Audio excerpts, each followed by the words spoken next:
우리 다시 한번 마음을 다짐하겠습니다. 주여 말씀하옵소서. 내가 지켜 행하리이다. 말씀대로 지켜 행하는 우리 모두가 되기를 축복합니다. 자신의 생긴 모습을 가장 쉽게 파악할 수 있는 방법이 무엇이겠습니까? 여러분들 아침에 일어나서 거울을 보면 됩니다. 거울을 보면 자신의 생김새나 차림새를 금방 알 수 있습니다. 우리의 마음의 상태를 볼 수 있는 거울은 없겠습니까? 백설공주처럼 아니면 다른 또 이 마술 거울처럼 우리의 마음의 거울을 볼 수 있는 그런 마음을 볼 수 있는 그런 거울은 없겠는가? 성경은 이렇게 말씀합니다. 야고보서 1장 23절에서 25절 누구든지 말씀을 듣고 행하지 아니하면 그는 거울로 자기의 생긴 얼굴을 보는 사람과 같아서 제 자신을 보고 가서 그 모습이 어떠했는지를 곧 잊어버리거니와 자유롭게 하는 온전한 율법을 들여다보고 있는 자는 듣고 잊어버리는 자가 아니요 실천하는 자니 이 사람은 그 행하는 일에 복을 받으리라. 오늘도 방송실 아주 복구가 완전히 덜 돼가지고 자막이 좀 불편하게 됐는데 여러분들 말씀을 읽을 때 잘 들으시면 되겠습니다. 말씀을 들여다보는 것은 마음의 거울을 보는 것 같다, 그렇게 말씀합니다. 말씀의 거울을 통해서 자신을 발견하고 흐트러진 모습을 고치라, 그렇게 성경은 말씀합니다. 우리가 아침에 이제 출근할 때 거울을 보고 자기 모습, 자기 매무새, 차림새를 이렇게 고치고 바로 잡듯이 하나님의 말씀의 거울을 통해서 우리의 모습을 발견하고 우리의 흐트러진 모습을 바로 잡으라, 성경은 그렇게 말씀합니다. 오늘 열왕기하 22장 1절에서 20절을 읽었습니다.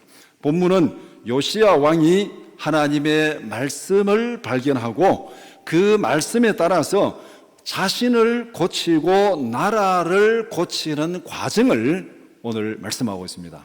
우리 이렇게 이 말씀에 따라서 자신을 고치고 나라를 고치고 바로 잡아가는 것을 거창한 말로 개혁이라 이렇게 얘기를 합니다. 계획을 하는데 요새는 이 계획이라는 말도 너무나 타락해가지고 정말 개혁을 한다면서도 계획이 아닌 것을 계획이라고 말하는 것이 너무나도 많습니다. 개혁은 하나님이 창조하신 원래 원본을 찾아가는 게 계획입니다. 하나님이 창조하신 원본을 찾아가는 것.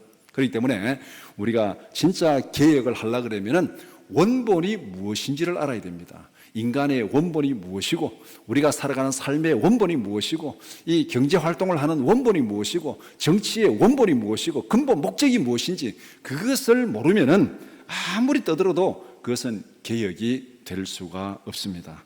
오늘 요시야는 하나님께서 창조자가 주신 그 말씀에 따라서 자신을 고쳐가고 나라를 고쳐가는 진짜 개혁의 모습을 보여주고 있습니다. 열왕기하 22장 1절에서 20절을 두 부분으로 나눠서 함께 살펴보고자 합니다. 첫 번째는 요시야가 성전을 수리하다 1절에서 7절, 두 번째는 성전에서 율법책을 발견하다 8절에서 20절입니다. 첫 번째, 요시야가 성전을 수리하기 시작합니다. 요시야가 어린 나이에 왕위에 오르게 된 역사적 배경은 무엇입니까? 1절에 요시야가 8세에 어린 나이에 왕이 되었다, 그렇게 말씀합니다. 어린 나이에 왕이 된 그 이유를 오늘 22장을 읽었는데 21장 앞에 있는 장 21장 19절에서 24절 보면은 그 역사적인 배경을 잘 얘기하고 있습니다. 요시야의 아버지는 아몬입니다. 아몬이 20세, 요시야의 아버지도 별로 나이가 많지 않은 20세에 왕이 되었습니다. 그런데 아몬은 그의 아버지 므낫세의 악행을 그대로 따라갑니다. 그러니까 므낫세는 요시야로 보면 할아버지죠. 할아버지가 하나님 앞에 악을 행한 그 악행을 그대로 따라가니까 이 아몬의 신복들이 반역을 일으켜서 아몬을 죽입니다. 므낫세가 너무나도 악행 정치를 잘못하고 악을 행하니까 백성들이 너무너무 참기가 힘들었는데 그 아들이 왕이 되는데 똑같이 또 따라가는 거예요. 그러니까 이 신복들이 도저히 참을 수가 없어서 반역을 일으켜서 아몬을 죽여버립니다. 아몬은 왕위에 오른 지 2년 만에 이렇게 신하들의 반역으로 암살을 당합니다. 그래서 요시야가 얼떨결에 왕이 되었는데 8세 왕이 된 거예요. 아몬이 즉위한 지 2년 만에 죽었으니까 지금 이 준비도 안 된 어린 나이 8세에 왕이 되었습니다. 그런데 요시야는 영적으로 최악의 환경에서 태어나고 성장했습니다. 그의 할아버지 므낫세는 유다 왕들 중에서 가장 오랫동안 유다를 통치했습니다. 55년 동안 통치했습니다. 그런데 역대하 33장에 보면은 유다 왕들 중에서 가장 악한 왕이 누구냐면은 므낫세입니다. 가장 악한 왕이 가장 오랜 세월 동안 나라를 다스렸습니다. 그런데 이 므낫세의 악행이 역대하 33장에 보면 어느 정도 악하냐면은 여호와의 성전에 우상을 만들었습니다. 그러니까 다른 데 우상을 만드는 거는 그는 둘째치고 여호와의 성전에 온갖 우상들을 다 가지고 들어왔고, 그 다음에 성전 마당에 태양신을 숭배하는 제단을 쌓았습니다.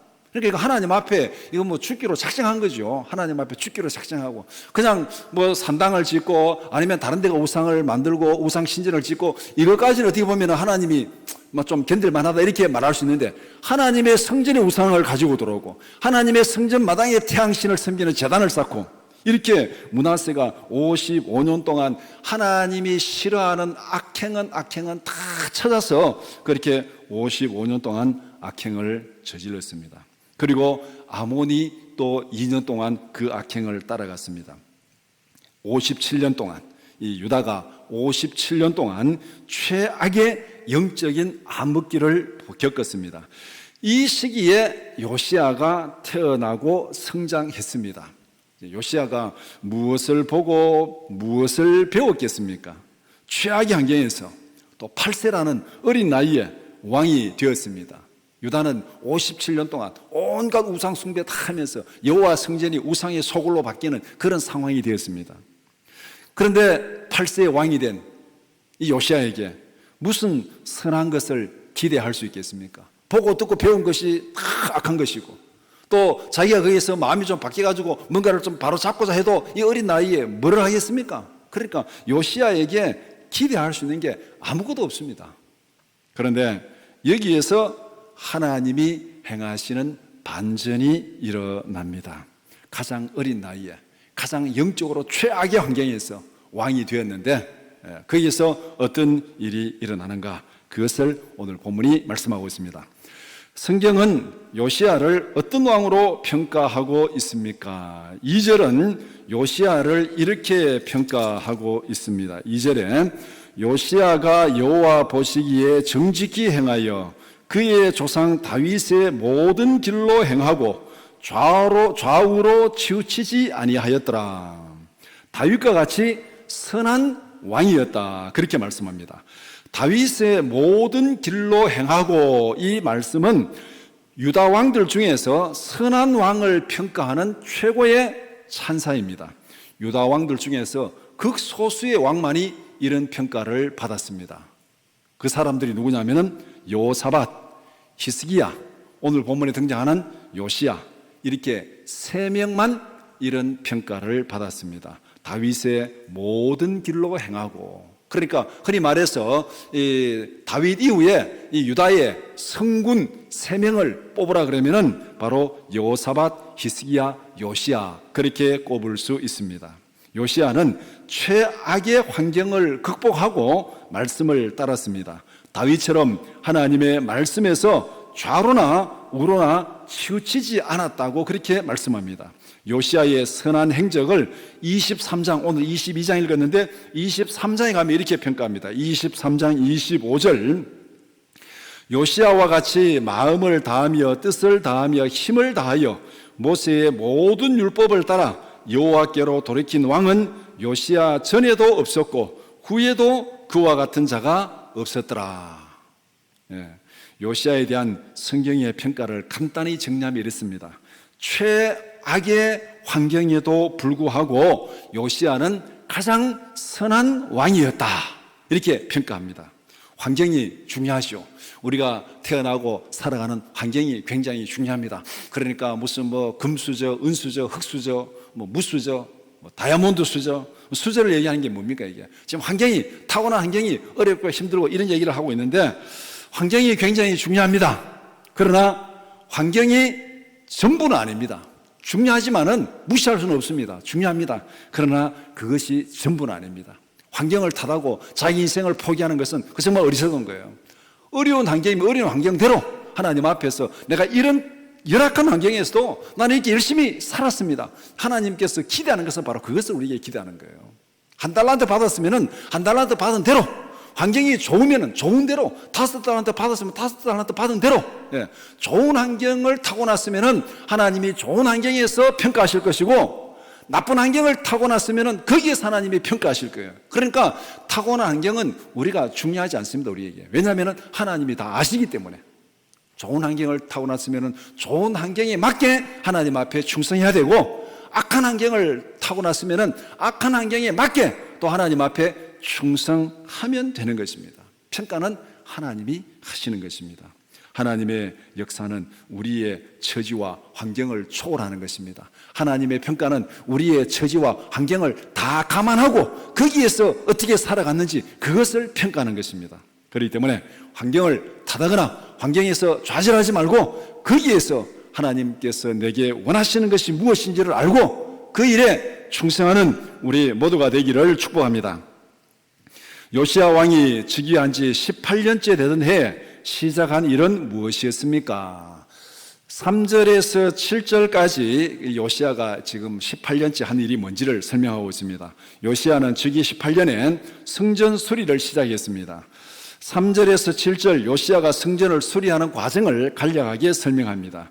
역대하 34장에 보면은 우리가 지금 열왕기 하를 읽었는데 역대하 34장에 보면은 요시야의 개혁 일정을 거기에 잘 설명하고 있습니다. 요시야가 8세에 즉위해서 31년을 다스렸습니다. 오늘 본문에도 그렇게 얘기합니다. 그런데 역대하 34장에 보면은 요시야가 왕이 된 지 8년째에 다윗의 하나님을 찾았다. 그러니까 이제 8세 왕이 되고 16세가 되어가지고 자기가 하나님을 찾기 시작했다는. 이래서는 안 되겠구나. 할아버지가 잘못했고 아버지가 잘못했는데 이래서는 안 되겠구나.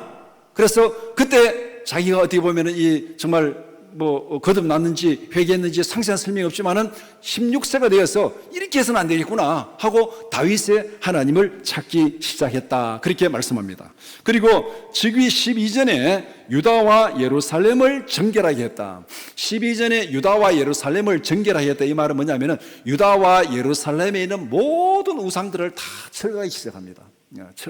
우상 철거하는 거. 그러니까 유다와 예루살렘을 영적으로 청소하기 시작하는 거예요. 12년에. 8년에 여호와 하나님, 다윗 하나님을 찾았고 하나님을 찾고 보니까 이 우상들이 너무 하나님 앞에 이게 지금 문제가 되는 거죠. 그러니까 12년에 그러니까 하나님을 찾고 이제 거듭나고 5년 만에 이제 청소를 시작하는 거예요. 유다를 청소하고 예루살렘을 청소하고 온 땅을 청소했는데 그 청소 작업이 즉위 18년까지 진행됩니다. 유다와 예루살렘의 우상을 걷어내는데 6년이 걸린 겁니다.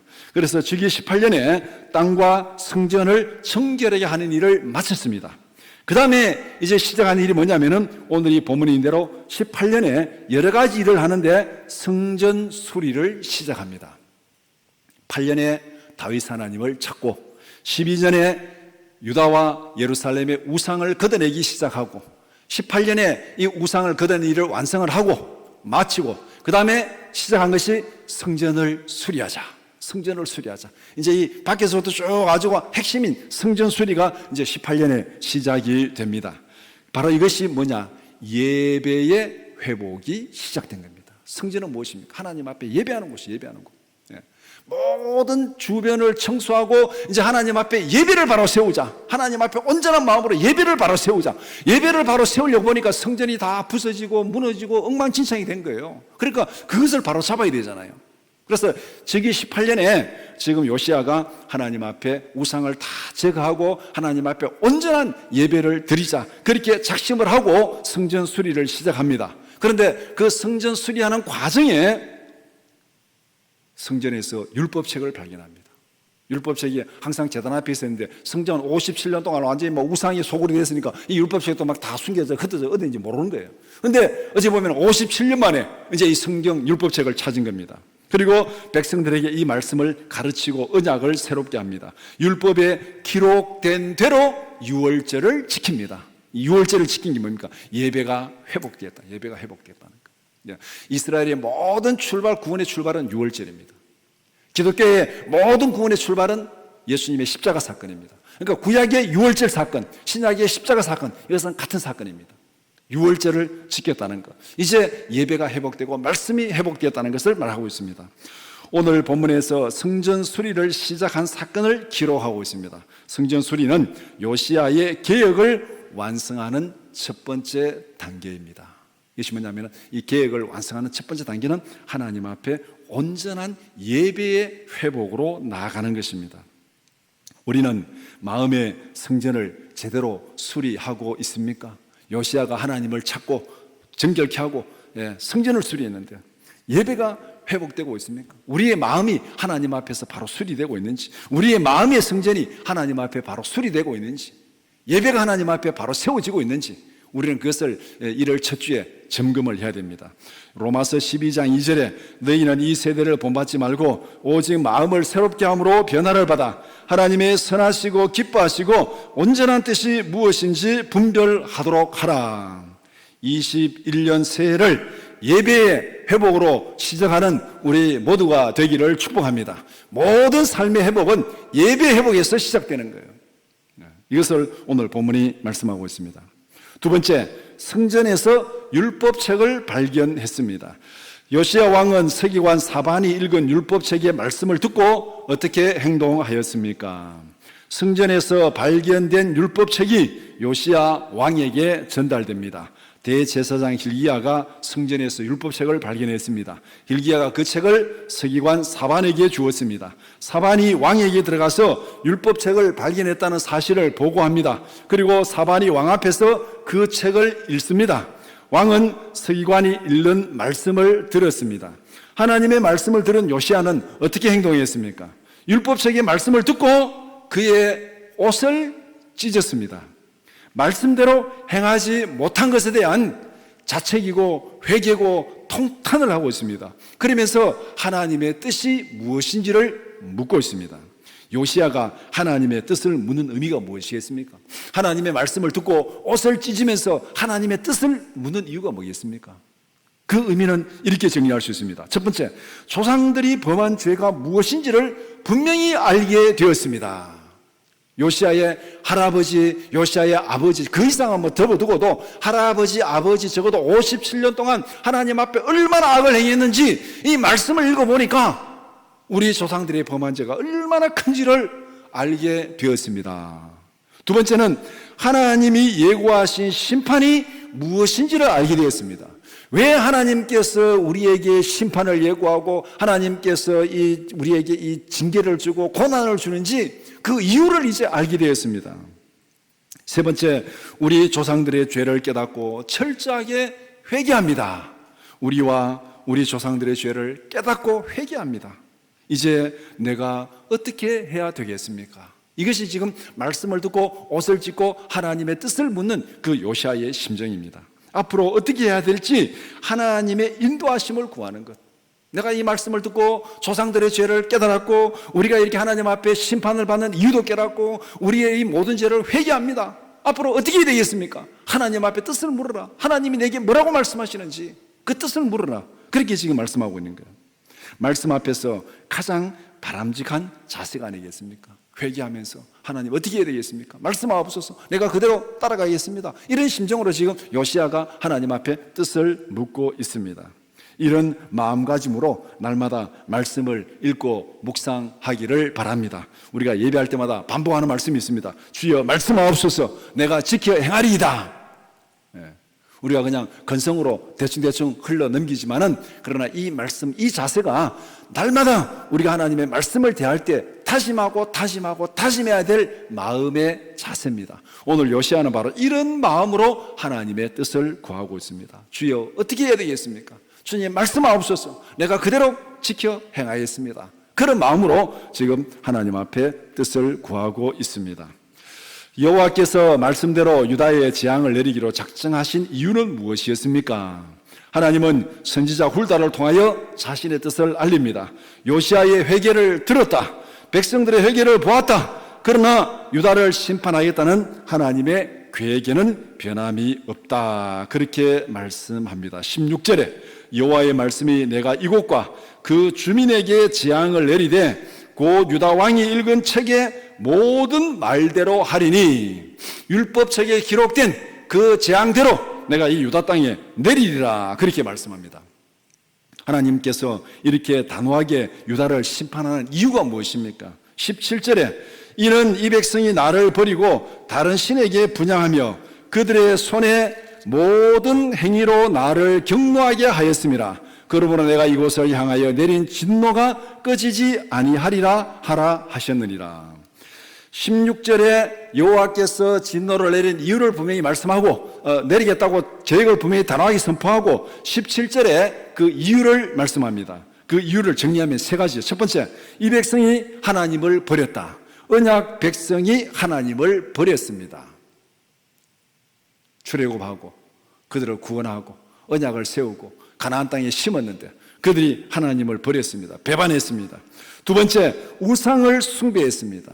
하나님이 가장 싫어하는 것, 그것이 므낫세에 와가지고 절정을 이룬, 우상 숭배 절정을 이룬, 여호와 성전이 완전 우상의 소굴이 되고 성전 마당에 태양신을 섬기는 제단을 쌓았으니까 이게 이 정도 우상 숭배, 이거 더 이상 뭐 어떻게 말할 수 없는 극단적인 우상 숭배를 섬기고 있는 거, 우상을 숭배하는 거예요. 우상을 숭배했다. 이것이 결국 뭡니까? 하나님이 가장 싫어하는 거. 10계명의 1계명에서부터 4계명까지 우상 숭배하지 말라는 거예요. 그것을 지금 어기고 있는, 그것을 어기고. 1계명부터 4계명까지 어겼다. 그 다음에 세 번째, 손으로 행한 모든 악행이 여호와를 경록해 했다. 이거는 간단히 말하면 5계명에서 10계명까지를 어기고 범죄한 것입니다. 그러니까 하나님의 율법에서 말하고 있는 1계명부터 10계명까지 그들이 철저하게 범죄하고 하나님을 경록해 했기 때문에 유다에 내리는 죄악 심판을 거두지 않겠다 그렇게 말씀합니다. 그런데 요시야가 철저하게 회개했는데도 왜 심판하십니까? 그 이유를 23장에서 분명히 말씀합니다. 23장 25절 앞에서 읽은 대로 요시야와 같이 마음을 다하며 뜻을 다하며 힘을 다하여 모세의 모든 율법을 따라 여호와께로 돌이킨 왕은 요시야 전에도 없었고 후에도 그와 같은 자가 없었더라. 그런데 그 다음 절에 열왕기하 23장 26절 그러나 여호와께서 유다를 향하여 내리신 그 크게 타오르는 진노를 돌이키지 아니하셨으니 이는 므낫세가 여호와를 경노하게 한 그 모든 경노 때문이라. 므낫세가 경노한 하나님의 성전을 우상의 소굴로 만들고 하나님의 성전 마당에 태양신 제단을 만들고 이렇게 하나님을 경노한 그 모든 경노 때문에 요시야가 철저하게 회개했지만은 므낫세가 범죄한 그 죄악 때문에 유다를 심판하겠다 그렇게 말씀합니다. 하나님의 공의는 죄의 대가를 요구합니다. 므낫세가 범죄하고 유다가 범죄한 거기에 대해서 하나님이 대가를 요구하십니다. 우리에게도 마찬가지입니다. 하나님 우리에게 죄의 대가를 요구합니다. 죄의 삭은 사망입니다. 그런데 예수께서 우리 죄를 대신해서 십자가에 죽으셨습니다. 그래서 예수 그리스도 안에 있는 은사는 영생이니라. 죄의 삭은 사망이지만은 예수 안에 있는 은사는 영생이니라. 예수님이 우리 죄를 대신 죄값을 지불했기 때문에 우리가 영생을 얻은 것입니다. 말씀을 듣고 자신을 낮추고 철저히 회개한 요시야 왕이 받은 은혜는 무엇입니까? 유다를 심판하겠다는 하나님의 계획에는 변함이 없습니다. 하나님은 공의의 하나님입니다. 동시에 하나님은 오래 참으시는 사랑의 하나님입니다. 심판을 선포하신 하나님이 요시야에게 은혜를 선포하십니다. 첫 번째, 말씀을 듣고 회개한 너의 마음을 보았고 너의 기도를 들었다. 19절에 내가 이곳과 그 주민에게 대하여 빈터가 되고 저주가 되리라 한 말을 내가 듣고 마음이 부드러워져서 여호와 앞 곧 내 앞에서 겸비하여 옷을 찢고 통곡하였으므로 나도 내 말을 들었노라. 여호와가 말하였느니라. 너가 그렇게 회개하고 통곡하고 회개하고 자복한 것을 내가 들었다.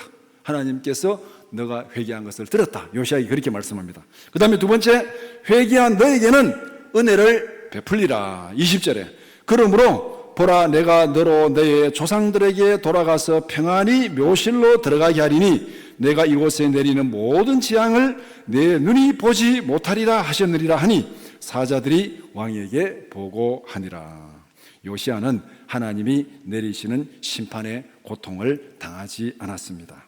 겸비한 마음으로 철저하게 회개한 요시야는 심판의 고통을 면제받았습니다. 하나님은 진노 중이라도 회개하는 자들에게 은혜를 베푸십니다. 범죄한 자들에게는 죄악의 대가를 요구하시지만은 동시에 회개하는 자들에게는 은혜를 베푸십니다. 하나님의 긍휼을 믿으십니까? 그렇다면 고난 가운데서라도 우리는 하박국처럼 기도해야 됩니다. 하박국이 자기가 살아가는 그 시대가 너무나도 힘들고 악해서 어찌하여 하나님 어찌하여 이런 일이 있습니까? 하박국 읽으면 처음부터 어찌하여 하나님 앞에 항변하고 탄식하고 막 하나님 앞에 그렇게 저항하면서 질문하는 그런 환경이 하박국의 그 사회적 환경, 영적인 환경입니다. 그때 하박국이 은혜를 깨닫고 어떻게 기도하느냐? 하박국 3장 2절 여호와여 내가 주께 대한 소문을 듣고 놀랐나이다. 여호와여 주는 주의 일을 이 수년 내에 부응하게 하옵소서. 이 수년 내에 나타내시옵소서. 진노 중에라도 긍휼을 잊지 마옵소서. 하나님의 긍휼을 믿기 때문에 하박국이 하나님 앞에 이렇게 기도하는 거예요. 진노 중이라도 긍휼을 잊지 마옵소서. 하나님은 요시야에게 바로 이런 은혜를 베풀어 주시는 거예요. 므낫세가 범죄한 그 범죄 때문에 유다를 멸망시키기로 작정했습니다. 그런데 요시야가 그 진노 가운데서라도 하나님 앞에 회개하고 나가니까 하나님께서 요시야에게 긍휼을 베풀어 주셨습니다. 하나님의 긍휼하심이 우리가 기도하는 이유이고 기도하는 근거입니다. 우리의 환경이 아무리 힘들고 어렵지라도 그러나 그 가운데서 하나님의 긍휼을 바라면서 하나님 앞에 기도하고 하나님 앞에 간구하는 우리 모두가 되기를 축복합니다. 말씀을 정리해 봅시다. 오늘 말씀은 우리가 살아갈 삶의 방향을 제시합니다. 2021년 한 해를 살아갈 경로를 분명하게 보여줍니다. 첫 번째, 세상의 온갖 우상을 버리고 하나님의 성전으로 나아가라. 세상에 빼앗긴 마음을 돌이켜서 예배의 자리로 나가라. 요시야가 유다와 예루살렘의 모든 우상을 청소하고 성전으로 나갔습니다. 예배를 해보겠습니다. 이것이 오늘 본문에서 시작하는 출발입니다. 세상에 온갖 우상, 세상에 마음 빼앗긴 거 다 돌이켜서 하나님 앞에 예배의 자리로 나가라. 이것이 오늘 본문이 우리에게 명령하는 첫 번째입니다. 두 번째, 예배 가운데 임하시는 하나님의 말씀을 들으라. 하나님의 말씀이 우리가 생각하고 행동하며 살아가는 기준입니다. 성전에 나가서 성전을 수리할 때 거기서 말씀을 발견했습니다. 말씀에서 좌로나 우로나 치우치지 말라. 성경의 내비게이션이 지시하는 말씀의 경로를 따라가라. 이것이 두 번째. 첫 번째는 예배 자리로 나가라. 두 번째, 예배 가운데 임하시는 말씀을 발견하라. 말씀을 들으라. 세 번째, 말씀의 거울에 비춰진 자신의 모습을 발견하라. 죄악으로 일그러진 자신의 모습을 고치고 바로 잡으라는 것입니다. 오늘 이 본문이 우리에게 제시하는 내비게이션의 경로 딱 세 단계. 예배 자리로 나가라. 두 번째, 예배 가운데 임하시는 말씀을 들으라. 세 번째, 말씀의 거울에 비춰서 자신의 삶을 바로 잡으라. 이것이 오늘 본문이 말씀하는 내용입니다. 본문의 명령을 간단히 정리하면 로마서 12장 1절 2절입니다. 그러므로 형제들아 내가 하나님의 모든 자비하심으로 너희를 권하노니 너희 몸을 하나님이 기뻐하시는 거룩한 산 제물로 드리라. 이는 너희가 드릴 영적 예배니라. 너희는 이 세대를 본받지 말고 오직 마음을 새롭게 함으로 변화를 받아 하나님의 선하시고 기뻐하시고 온전한 뜻이 무엇인지 분별하도록 하라. 말씀과 기도로 우리의 모습을 날마다 새롭게 가꾸고 새롭게 꾸며가는 2021년 한 해가 되기를 축복합니다. 기도드리겠습니다.